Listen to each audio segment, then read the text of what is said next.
Good evening, good evening. Welcome, welcome, welcome. Let me go get my share on since we just went live. Let's do it. All right. Welcome, welcome, welcome. I can hear myself. There you go. Now I know that I can share it up. Excellent, excellent. Share it on the main page. Welcome, welcome. Hello, Miss Yvonne. Good to see you. All right, come with your pediatric COVID questions and others. It's not limited to peds, but we're focusing on pediatrics since I'm a pediatrician. All right. Excited to be here with everyone. Oh no, Miss Yvonne, I love hearing your questions. You always ask the hard-hitting questions everybody else wants answers to, but sometimes are not brave enough to ask. So absolutely, yes, bring your voice. Come on over to the grapevine. Grapevine Health. There we go. Excellent, excellent. So what I will do is give a few minutes. We'll tee things off in about another minute and go through some introductions just so that folks know who I am and what expertise I bring to the table. It's always important to know who you're having these conversations with, right? So that you understand what the expertise is of the person with whom you are speaking and who has captured your ear.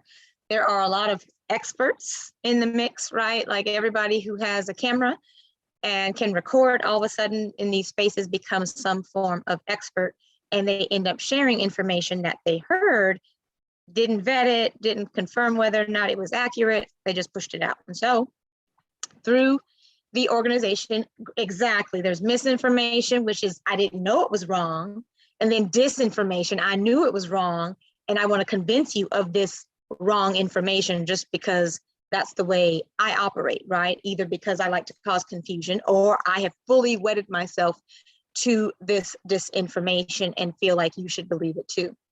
So it's important to understand with whom you're speaking. I am fully transparent when there's information that I have obtained.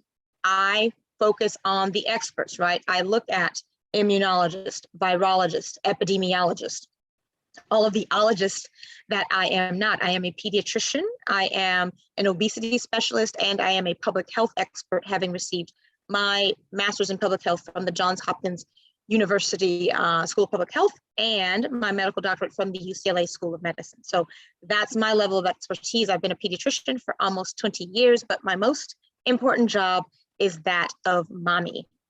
And so coming into these spaces, talking about COVID-19, for me is really personal, not just as a physician, not just as a pediatrician, but certainly as a mother, as we navigate through what is now, and even in some regards, a bigger, badder version of COVID than even the Delta variant. And so one of the things that we want to do before we jump in, now it is 7:10, so we'll jump in, is to have a poll pulled up for folks to be able to answer some questions about your background and the information that you would like. And so we're going to throw that poll up right now so we have a better understanding of which state do you currently live in, what is your age group. So we want to make sure that we have all of that information available to us because we want to find out who is our audience.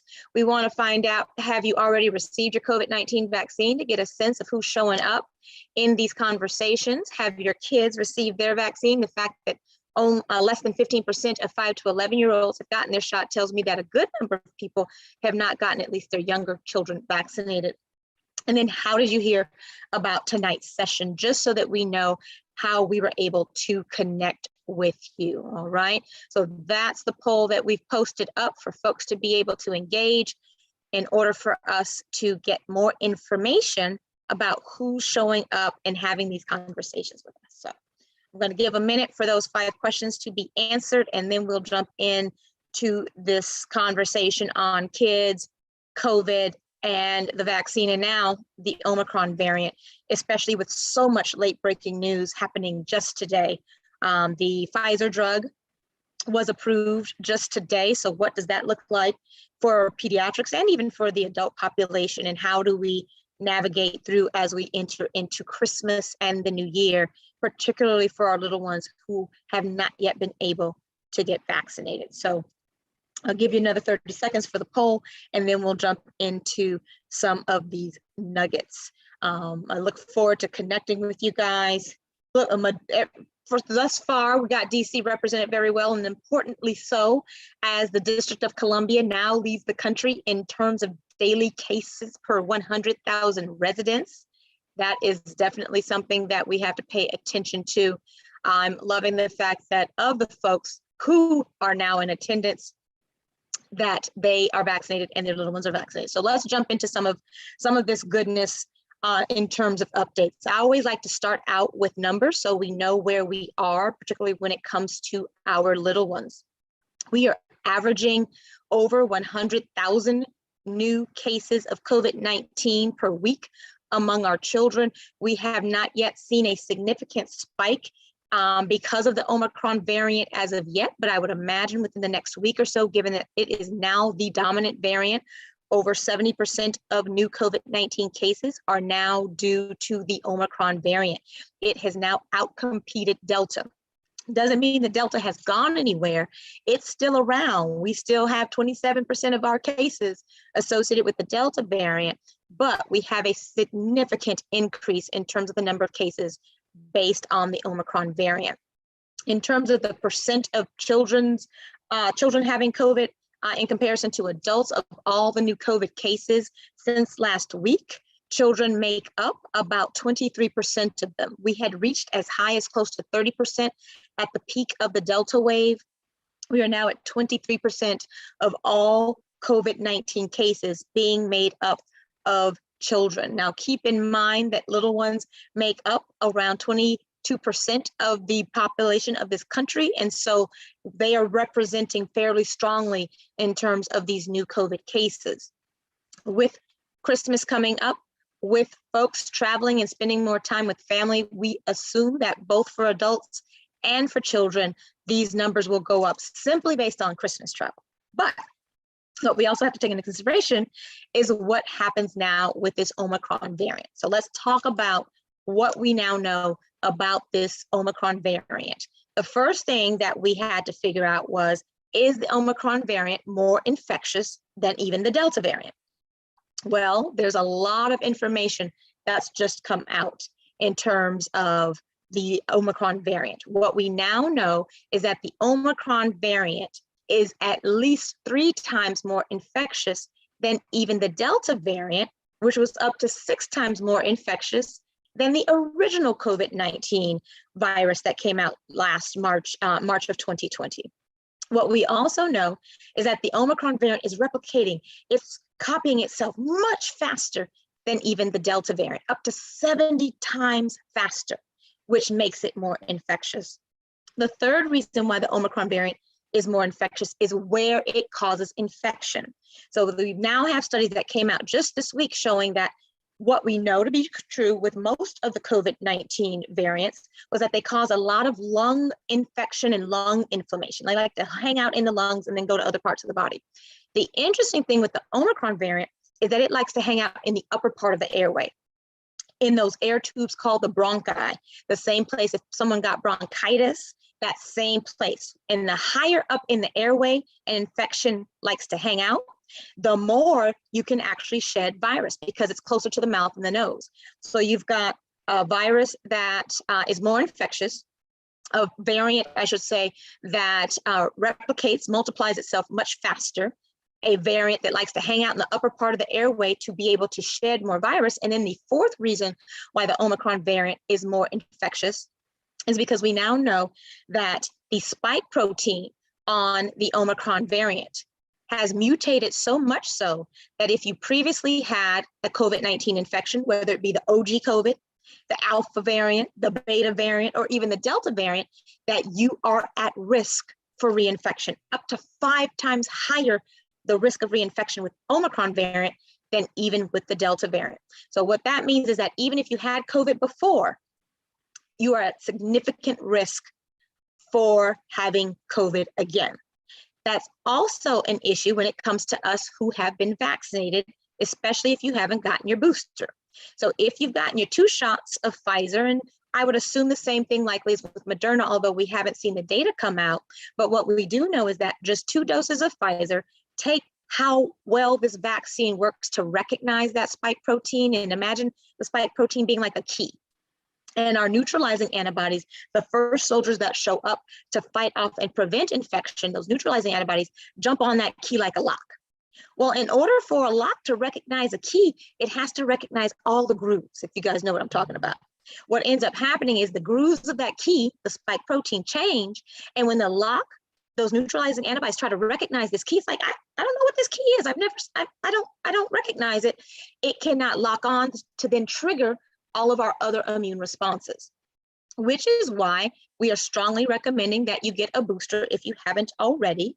And clearly, if you've had COVID before, that you strongly consider getting vaccinated so that you protect yourself against what we call immune system evasion or escape. Based on what we know, because of the mutations on the Omicron variant, it is escaping the first line, the neutralizing antibodies. But the good news is that even though, especially with vaccination, it may escape the neutralizing antibodies to protect us from getting infected. Once infected, our B cells and our T cells, 2 of the powerhouses of the immune system, still show up. So the B cells create all kinds of antibodies that recognize different parts of that spike protein key, right? It latches onto different parts. So the B cell is kicking out more and more antibodies once you are infected. And then the biggest, baddest soldiers in the fight, the T cells, they're like, we don't need just these spike proteins. We recognize all of this as foreign. We're coming in, we're fighting to protect this body, which is why in South Africa, in the European Union, and in the UK, we're seeing less severe COVID in association with this variant among those who are vaccinated, especially if they're boosted, compared to those individuals who've not previously been vaccinated against COVID-19. We're looking at in the data that upwards of 10 times the risk of getting infected with COVID if you're not vaccinated, 5 times the risk of being hospitalized if you're not vaccinated compared to those who are, and up to 13 times higher the risk of dying from COVID if you are not vaccinated compared to those who are. And then when you look at people who are boosted, the protection is even greater. The risk of hospitalization among those who are not vaccinated compared to those who have been boosted, 31 times higher risk of being hospitalized due to COVID if you're not vaccinated. And so although some people will say, oh, Dr. Yola, the vaccine's no longer working. What I would tell you is absolutely it is, because the 2 purposes were to 1, protect us from getting severely ill, and 2, to protect us from dying. The same scenario is playing out with our children. When we look at South Africa and those who were most impacted, our seniors were most impacted by the Omicron variant. The second largest population was our children under the age of 5. The majority after seniors, the majority of patients who were hospitalized due to COVID were children under the age of 5. And so that's something we have to take into consideration, especially as our little ones are also in the middle of cough, cold, and flu season. It's that diabolical combination of infectious disease risk that will increase our children's risk of significant illness, hospitalization, and unfortunately, even death. All right, so I want to make sure I jump into questions as they develop, as we're providing these updates so that I do not miss out on anything. All right, so can you have 2 COVID variants like Delta and some of the others in your body at the same time? Or is it that they find it hard to occupy the same space? That is an excellent question. Is it possible to have Delta, Omicron, and then throw in some flu, right? Is it possible? Absolutely, it is possible, because at least based on these lab studies, what they did was they took Delta variant, they took Beta variant, they took Alpha variant blood cells from folks who had had these previous infections to see how well antibodies would show up to then fight off Omicron. That Delta, Beta, Alpha and OG COVID, they were like, we don't know what this is. We don't recognize this. There was no binding to that key to trigger any kind of reaction. So what that means is, because the body's immune system, at least the neutralizing antibodies, those first soldiers coming out, were not able to recognize the Omicron variant and prevent its further growth, we now know that there is a risk of having had one of those COVID-19 infections and then developing Omicron, but you certainly can get influenza and COVID-19 simultaneously, which is clearly why we're recommending that folks get their both COVID-19 vaccine and their flu shot. And the challenge, imagine how handicapped your immune system is. It's already fighting off COVID, and then here comes flu, or vice versa. It's one of the reasons why we highly encourage folks to get both vaccines, and clearly for COVID to go on and get that booster. Less than 30% of those who can get a booster are boosted. Less than half of our seniors who can get a booster across the country have received their booster. And you know, as we go into this cold season, into this winter season, you know we're going to be at further risk for COVID-19. We are now in winter, right? December 21st, we had winter solstice. So it puts us at increased risk. That's an excellent question. I want to make sure that I don't miss any of the other questions as we follow through. Let's see, what does that mean when they send a note home saying the child has had contact with someone? What do we do as parents? That's an excellent question. So same thing, like I can speak to this firsthand because I'm the mommy of a 9-year-old. She was in school. There was initially one COVID case in her school, and then 3 different grades had COVID cases. And so there are 2 ways in which schools operate. The first is, how close was the COVID contact to the other students, right? So is this a teacher that went from classroom to classroom to classroom? They ended up testing positive. So now there is a close contact risk for every single student in the entire school. Or is it that one child had COVID in like the 3rd grade? And if the 3rd grade for all of those students, they will be notified, parents will be notified.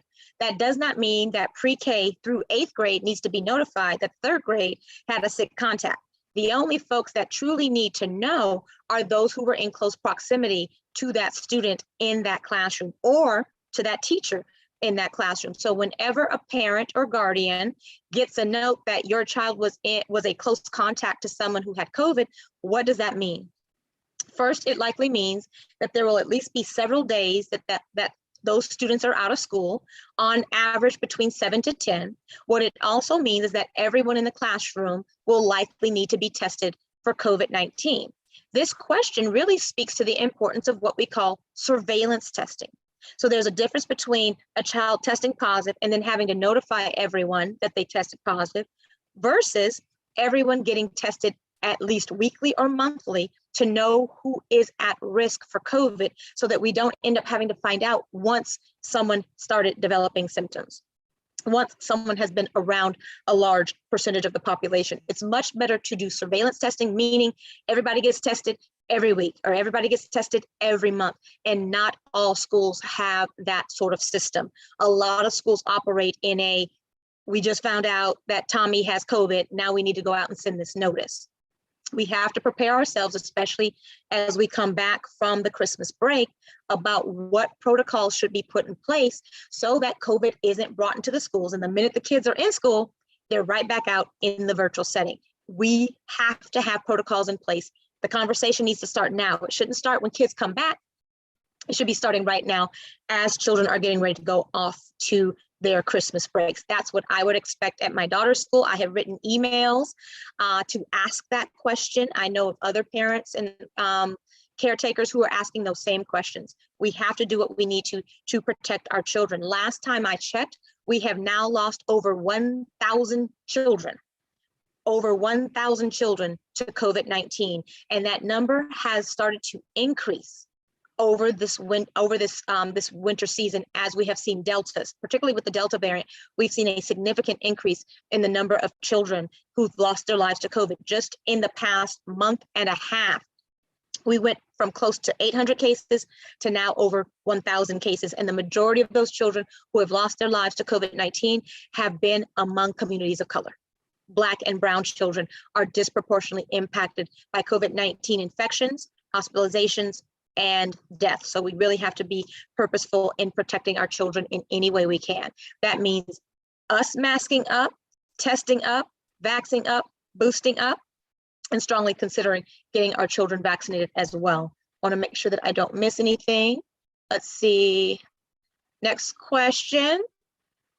Do they even have ventilators for children under the age of 5? Unfortunately, they do.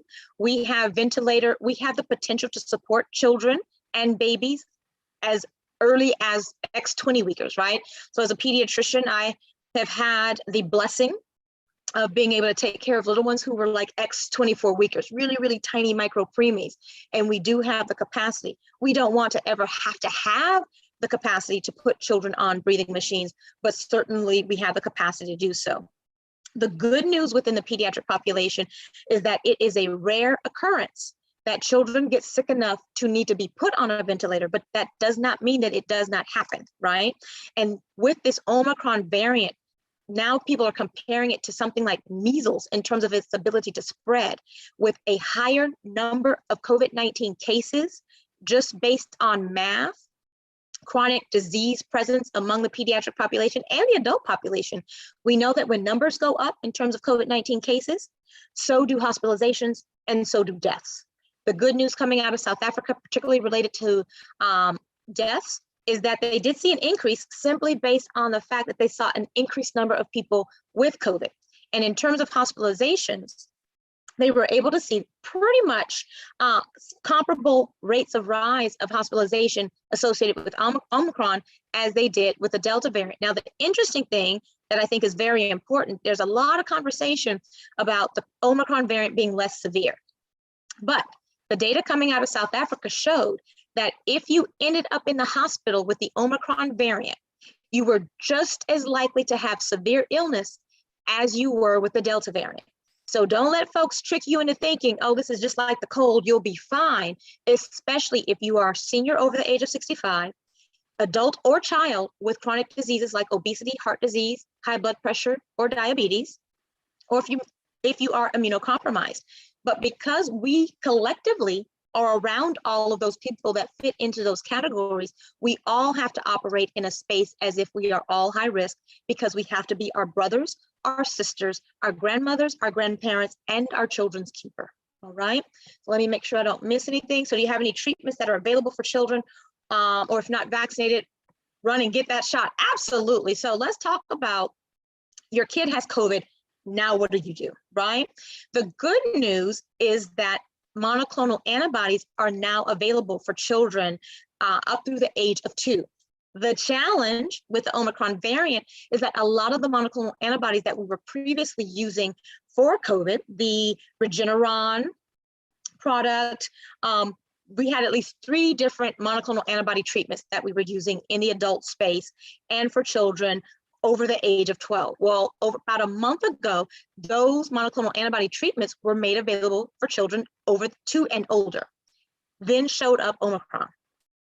Because Omicron showed up, Omicron and these monoclonal antibodies aren't connecting. The Regeneron monoclonal antibody is no longer effective. The only one that's showing some promise, there are 2 that are showing some promise. The monoclonal antibody made by AstraZeneca and the monoclonal antibody made by GlaxoSmithKline. The challenge, as you can imagine, is that they are in very limited supply. Only about 55,000 doses in this country are available across the country. So when it comes to monoclonal antibody treatment, 1, it's going to be hard to access. 2, there are already specific criteria that allow folks to sort of prioritize who gets it. So that's the issue there. That's really the only treatment we have for our little ones. All right, let me see if there are other questions.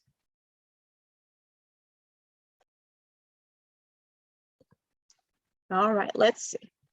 You guys are asking such excellent questions. I love it.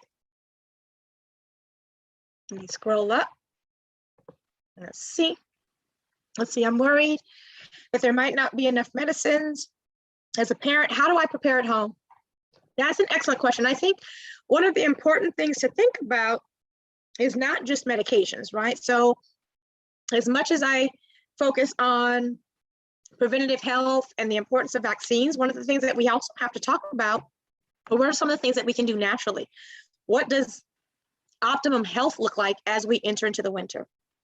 The first thing to pay attention to is what are we and our little ones eating, right? Because food is medicine. So it's making sure that we're giving our children foods that are rich in vitamin A, vitamin B, vitamin C, vitamin D, vitamin E, zinc, throwing in some echinacea and some elderberry in their water as an example. I have the little droppers that I get from one of the organic grocery stores. It's paying attention to what we're feeding our kids, right? So we're making sure that we're getting them their green leafy veggies, that they're eating a rainbow. Zinc, we usually see in things like nuts, animal-based protein. We get zinc from eggs. There are all kinds of different places that we can get zinc. Vitamin E, you can get it in avocados, in nuts, olive oil, all these good things we can use to incorporate in our children's diet. We have to pay attention to sugar. We know that if we eat too much sugar, more than 25 grams, which is the equivalent of 6 teaspoons for our children and for women, by the way, that sugar impairs our immune system's ability to function. Are our children getting enough rest? Are they exercising? What's their stress level? Their stress level is up, cortisol goes up, immune response gets suppressed. So we want to pay attention to all of those things as we navigate through these spaces.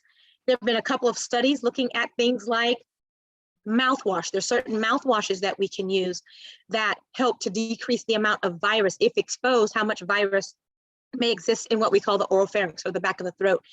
In the dental space, dentists have been doing this since the beginning of the pandemic to protect themselves from risk of COVID-19 exposure. When I went to see my dentist, we immediately, even before we started the procedure, there was that cup of mouthwash that happened before the procedure, as opposed to it only showing up afterwards. It's those kinds of things that we also have to have conversations about so that we know how to manage our children through. If our children end up having COVID, we go back to the same things, paying attention to what we're feeding them, making sure that they're on a really good vitamin supplement. My little one takes a multivitamin, vitamin C, vitamin D, vitamin E, and zinc every single day to prepare her body for the just in case. When she was back in school, that was a risk for her to be exposed. I want to make sure her system has exactly what it needs in order for her to be protected.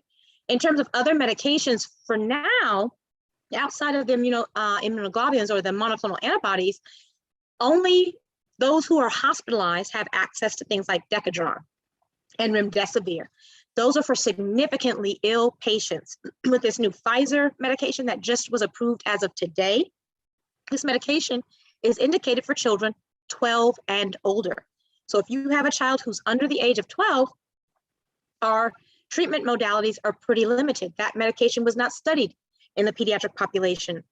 And I have not yet seen the age demographics in terms of the inclusion of children under the age of 18. So I can't really speak to what or how children were reflected in the study population. That would be something critical to know before I could give a recommendation. Say, for instance, if you had a 13 or 14-year-old and they had COVID and this medication was available to them, I need to know what the age demographics were within the study. And I have yet to see any of that information released as of yet. But clearly, it gives us an opportunity to come back together so that we can talk about that as well. All right. Let me make sure I have not missed anything. Let's see. What do I need to have at home for self-care besides a doctor's prescription? I love it. The things we just talked about, making sure you've got a rainbow of fruits and vegetables in your house, paying attention to all of the preservatives in the foods that you may have. We're getting ready to eat Christmas dinner, right? What does that Christmas dinner look like? How many things have you pulled out of a box that you'd need a Google search to know what the ingredients are? This is the time to keep it as natural and healthy as you can, right? So it shouldn't be a whole bunch of carbs on a plate. You got your mac and cheese, your cornbread dressing, your yams, your rice and gravy. I know y'all out here trying to find where the chitlins are, right? Everybody trying to find them some chitlins for either Christmas or the new year. Now is the time to optimize our health. That means eating as cleanly as you can, decreasing your sugar intake, getting plenty of water, eating your 3 to 5 servings of fruits and vegetables, eating some lean protein, whether it be animal or plant-based, but paying close attention to what you're putting in your body, because truly our bodies are temples and our children are watching us. And so what you cannot do is say, I need you to eat your fruits and vegetables while you're over here tossing back a Big Mac and some French fries, all right? We have to set the example first. We have to make sure that we provide our little ones the opportunity to make that healthy choice. And we have the ability to do it. Food truly is medicine. And I think that's something that we haven't heard a lot of conversation about, but we certainly need to focus on it. All right, so I have my whole little cadre of vitamins, if you will, a whole little box set of some multivitamin if you have access to it for your kids, because sometimes it's harder for us to get our little ones to take a multitude of vitamins. So a good multivitamin, a strong vitamin C, and a vitamin D, particularly for children of color, where our children are at higher risk for vitamin D deficiency. Because vitamin D isn't just about bone health, vitamin D is about heart health, and especially as we're battling this new variant, it's also about immune health, all right? So let's take a look. I wanna make sure I don't miss anything. Let's see, I anticipate groceries and pharmacies having shorter hours because of labor shortages. That's a very good question. Certainly, I would say it's interesting, when we had the pandemic kicking off last year, it was amazing to me to see what was in folks' baskets, right? Because I'm nosy like that. So as I'm going and getting my staples, I'm putting in canned goods. I got canned beans because my grandmother and my mother taught me when the ish goes down, you need to make sure you have stuff that's going to last you, that you could just heat up out the can. You don't need a stove because you just never know. So it was about beans, a lot of non-perishables. What I saw in people's baskets were cookies, chips, microwave popcorn. I'm avoiding naming brand names. I'm trying to do that so that this gets posted, nobody comes after us. But it was sodas, it was sugary beverages, and I'm like, this is an infectious disease crisis. I didn't want to be that person at the grocery store that was like, ma'am, can we talk about what's in your basket? But what I would say is making sure, like, fruits and vegetables never ran out of stock on the shelves, right? But to your point about labor shortages, one of the things that I would do is get your fruits and veggies, those that you can rinse and freeze. I would do that. I have a stockpile of strawberries, blueberries, mangoes, and pineapples just in case I can't access it. I've also bought, I have a deep freezer in my house. And so I've got veggies galore. I have, I eat, I'm not gonna lie, I do eat the meat. I eat poultry, and I eat fish and shellfish. So I have meats in the freezer, not like stored up for Armageddon, but to get me through the winter, especially because I grew up in Southern California and I don't like the snow. But it's those basic things, getting things that help you clean, getting your Lysol spray, don't hoard it, making sure you have your Lysol wipes. You never know who in your household may acquire COVID, and you need to be able to keep your spaces clean. Those are the kinds of things that I would do. And of course, making sure you have enough toilet tissue, because everybody and their mother, especially if they start to sense that there's some lockdowns that may be happening, everyone is going to do what we call panic buying. The same way that people panic and go get tissue and paper towels when there's a threat of snow, you'll see the same thing happening as a result of numbers spiking. And we're anticipating that numbers will spike sometime. And it's hard to know, right? We weren't anticipating Omicron being the dominant variant until like next week. And here we are already at over 70% of the cases being Omicron. So in terms of the spike, what we saw with South Africa, so South Africa first started seeing Omicron variant around the 14th of November. They are now saying that they've reached their spike, and it's anticipated they will start to see these numbers come down now on the 22nd of December. So about 5 to 6 weeks did it take to reach their spike. We won't know if the same pattern is going to happen when we're here in the United States, but they're anticipating the spike reaching its peak somewhere around January 18th. So between the 1st of January and January 18th, you want to make sure that you have your necessary provisions without hoarding, but making sure you have enough to keep that food as medicine, all right? Yes, Ms. Simona, question. So it's not so much a question. One definitely is an opportunity to just share a little bit in terms of like the conversation that's happened on YouTube as you're eyes and ears on the different social media platforms, and to give you a little bit of a break, because you share so much good information, allow you to maybe catch your breath or grab some water. So just wanting to just run through a little bit again of what's being talked about on the different social media platforms. There is some chatter just in terms of the boosters' ability to really have an impact, because there's belief that, around the vaccine not being specific to Omicron variant. So if you want to touch on that, that would be cool. Mm-hmm. There's also some chatter just around just what's happening in South Africa, and in that they have quite I guess the number of hospitalizations quite fewer than ours, somewhat under 8,000, which, according to this, one of our subscribers, they're thinking it's not overwhelming. Why is it overwhelming to us in the States? So if you want to also, just be aware of that conversation and respond to it, totally up to you. There's also conversation had about, the importance of taking vitamin D, zinc, and B6 and magnesium. And then also of the impact of all of this that's happening with the pandemic in relation to our mental health. So that is the just so you know, again, giving you some situational awareness, the line of conversation that's happening on YouTube right now as you share out updates with us. And again, thank you for your updates because they're amazing. I love it. I love the YouTube chatter because it's all so on point. We'll talk about booster first. In terms of the booster, what we know, at least for right now, from the data that was released out of both South Africa and within the European Union, is that with the 2 doses of Pfizer plus the booster, the efficacy of the vaccine in terms of protecting against infection is between 70 to 80%. And so we have to differentiate between protecting against the infection itself and protecting against severe infection, right? What we know is that these vaccines were created to do the latter, to protect us from severe infection and to protect us from dying from COVID. The piece of good news is that as we continue to get vaccinated, before the Omicron variant showed up, right, we were able to see that not only was the vaccine able to decrease the severity of symptoms, but it was also available to protect us from getting the COVID-19 infection. And that's where those neutralizing antibodies come in. The challenge, particularly with the Omicron variant, is that the neutralizing antibodies were significantly reduced because of all of the mutations associated with the Omicron variant, except when you get a booster. When you get that third shot, it actually brings those neutralizing antibodies back up so that there is a higher level of protection against getting infected. But for those who are like, I'm good, I'm going to stick with these 2 shots. I don't feel like getting a booster because that second shot almost kicked my behind.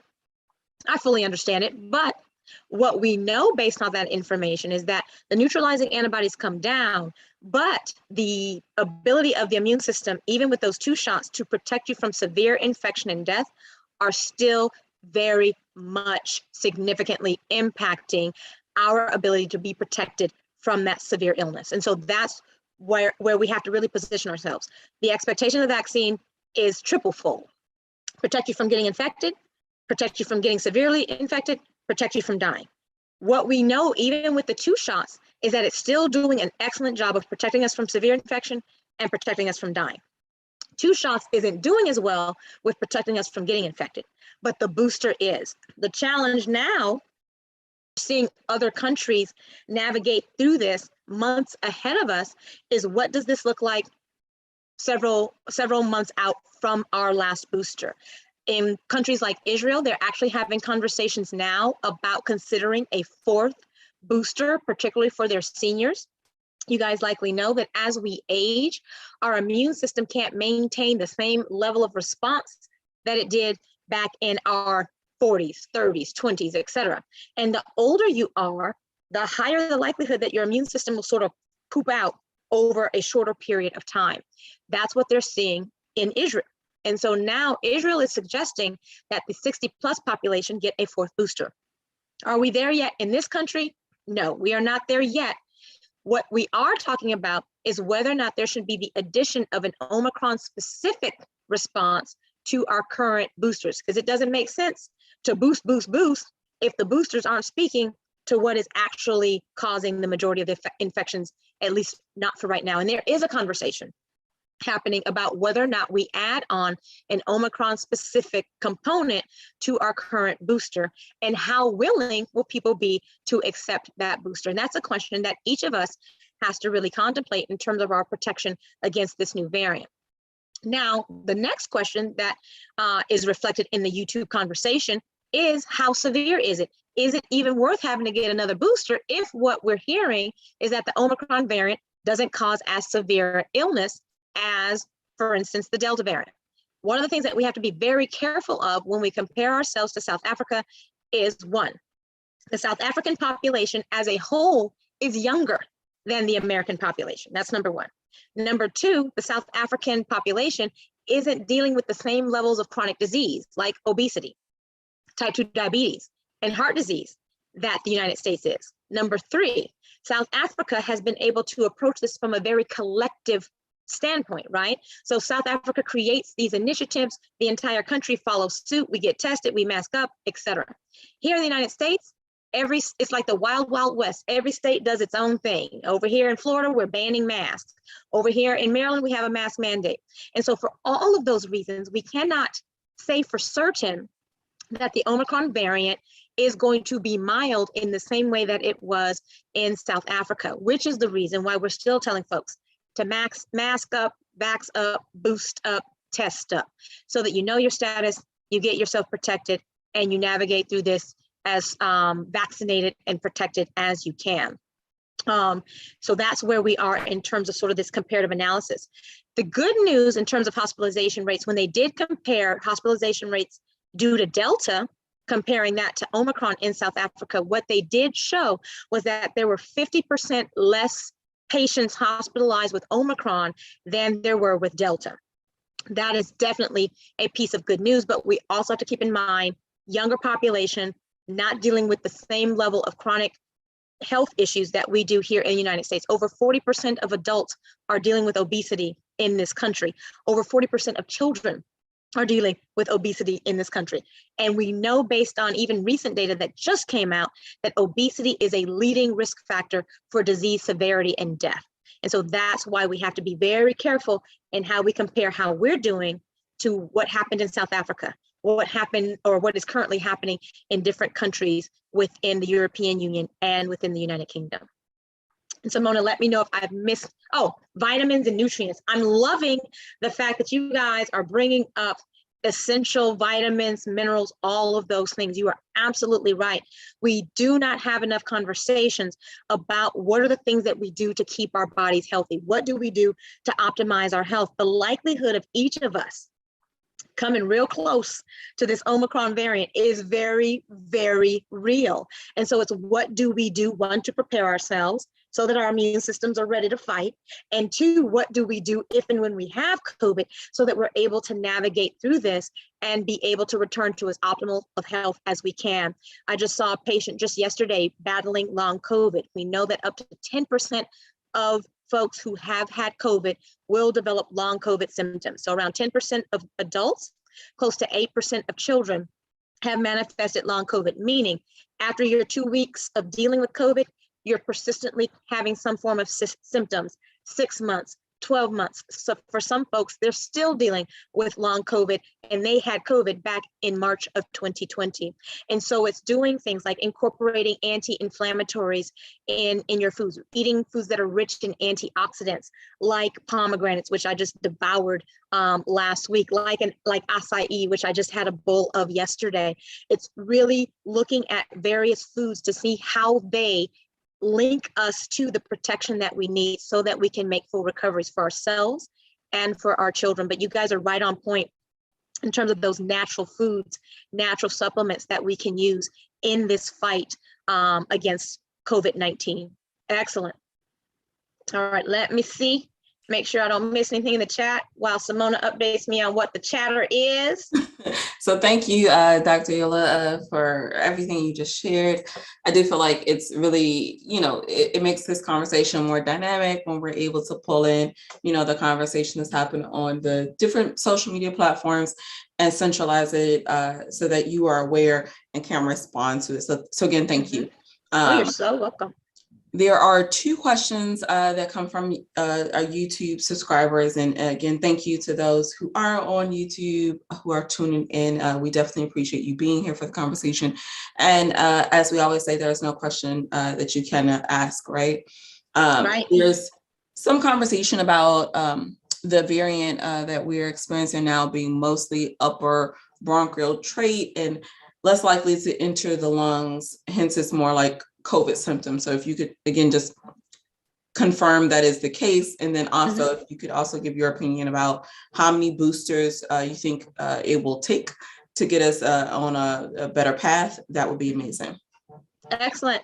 So based on where we know now from the data coming out of both the European Union, UK, and South Africa, what we now know is that instead of it being the COVID-19 infection sort of prioritizing or preferentially sitting itself in the lungs, the Omicron variant loves to be in the upper part of the airway, as you mentioned, in the bronchi, sort of like you think about your airway as like a tree. So you got your trachea, which is this main part right in here that you can feel, and then it branches off into your bronchi, and then what are called bronchioles, or which are like little tiny bronchi, all the way down into what we call the alveoli, or the air sacs within the lungs. So what COVID-19 did was the original and all the way through Delta and Omicron, they passed through your nose into what we call your nasopharynx, so in the back of your nose and into your throat, and then into your oropharynx. The Omicron variant likes to hang out right up in here in that air tree. The other variants and the original COVID-19 went straight to your lungs and caused a lot of infection and a lot of inflammation, right? The beauty of the Omicron variant prioritizing or preferring to be in the bronchial tree is that you're not seeing as much inflammation within the lungs as we did with the other variants. The challenge with it being in the upper part of the airway is that the higher up in the airway, the more COVID comes out, right? The more COVID is spread with me talking, coughing, and even talking. That's where it ends up costing us, because then that means more people are going to be exposed to it. More people will experience the Omicron variant because of its ability to now shed more virus. That's one of the reasons also why we believe that it to be less severe for most patients, because it's not causing as much inflammation within the lungs as the previous variants and the original COVID-19. That doesn't mean that it's not going to still cause some issues. I have asthma. My asthma is good until it's not. If I have a cold, luckily I haven't had the flu in a while, not since I was 17 and I started getting flu shots. I haven't had it, knock on wood, right? But when I have a health issue, my bronchi are the first ones to start acting up. So if I were to get the Omicron variant, prayerfully not, but if I did, I know that I would likely experience some significant symptoms because it would trigger asthma for me, and then it would take me down a whole yucky path that I don't want to go down. We have to be mindful that, again, based on the age demographics and some of the other disease patterns in South Africa, it's hard for us to do a direct comparative analysis in terms of severity of symptoms. What I will tell you, based on the anecdotal reports of folks who have experienced Omicron, the Omicron variant, both in my practice and in my networks, is that the symptoms have been fairly mild. But I have had a couple of folks who have ended up in the hospital. We don't know if it's the Omicron variant, because remember, we're still dealing with 27% of our cases still being Delta, where we know that the Delta variant was associated with twice the likelihood of ending up in the hospital compared to the original COVID-19. And so we're seeing a majority of Omicron, but there's still a mix of Delta in there. And because we don't know who has what, we can't assume that if someone has COVID right now, that it is the Omicron variant and not the Delta. Based on odds, if any of you have ever taken a statistics class, based on the odds, right, it's a good likelihood that it's Omicron, but we still have a 27% chance of it being the Delta variant. So we also have to keep that in mind. All right. Someone raised a great point. The next time I'm on, I will make sure to have some displays of fruits and veggies to demonstrate what these good things look like. I wish this was like smell-o-vision and taste-o-vision, because you guys could actually enjoy some of the deliciousness that I try to eat on a regular basis, because given the fact that I see patients every single day, I have to make sure that as my grandmother would say, I stay ready. My immune system stays ready so it doesn't have to get ready. Y'all know what I'm talking about. Let's see what else is in the chat. Should we know how to contact our pediatrician e-visits before we have a crisis? Absolutely. So one, it's important, especially if you're here locally in the DMV, really in any area. The one good piece of information across the country is that for the most part, children are well covered in terms of insurance coverage. If you are someone who does not have insurance coverage for yourself or for your children, the first thing I want you to do, there's a website called auntbertha.com. I'm going to put it, make sure that you guys have it. I'm sure you do, but I'll put it in the chat if you can see it. auntbertha.com. It will connect you to low cost and no cost healthcare services. It will also assist you in terms of getting healthcare coverage. Don't feel like if you don't have insurance, you can't access healthcare. You can absolutely access healthcare either at no cost or on a sliding scale. Go to Aunt Bertha, A-U-N-T, Bertha, B-E-R-T-H-A.com. It will link you to resources to get insurance and also to access care.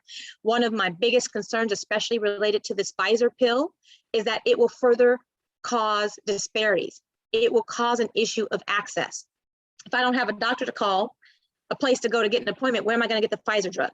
If I don't have insurance, who's going to pay for me to get this 5-day Pfizer course, right? If I don't have insurance, where do I go to get COVID testing? All of those things we have to be able to address. But I would certainly say now is the time. If you do not have a healthcare provider, there are federally qualified health centers.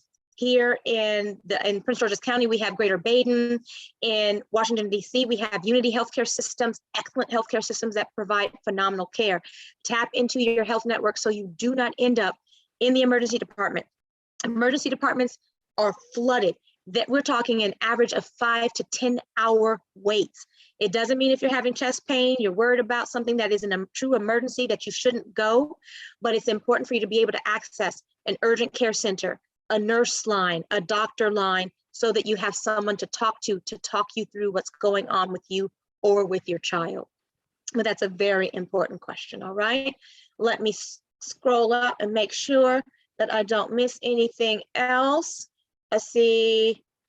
When we come back, what we're excited to talk about is in the first week of January, we're talking about how do we navigate through, because we'll likely be in a conversation where we're experiencing the peak of this new variant. I want us to bring friends, those who have questions. They don't have to be all team vax. They don't have to be anti-vax. Bring everybody, your uncles, your aunties, your nieces, your nephews, your daughters, your sons, your grandmas, your grandpas. We want them to be able to connect. If they're not online in terms of Facebook and social media, tell them to come join us on YouTube. Pull YouTube up on your cable. You guys know you got Roku and the Fire Stick. You can get YouTube on there. Bring us into the living room so that we can have these conversations. This is what Grapevine is all about, is being here, connecting to you guys so that we can answer the questions you have. No bias, no spin, straight facts. I have family members who have decided not to get vaccinated, and I love them just the same. In my pediatric practice, half my patients, their parents have made decisions about them not getting vaccinated. I don't boot my patients out of my practice because we may differ in terms of our opinions about vaccines. I love on them. I take care of them in the same way I do my children who are vaccinated. That's why this space is created, to love on each other, to give you evidence-based, honest information, and a safe space to ask any question that you may have, all right? Make sure you follow us on social media at Grapevine Health. We're on LinkedIn, Facebook, YouTube, you name it, every social media platform. I am here in partnership with Dr. Lisa Fitzpatrick, the brilliant mind and founder behind Grapevine Health. It's been a pleasure connecting with you guys. I look forward to seeing you guys at the beginning of the year. Until next year, Merry Christmas, Happy Kwanzaa, Happy New Year, all of those amazing holidays that we celebrate collectively. All right, see you guys next week.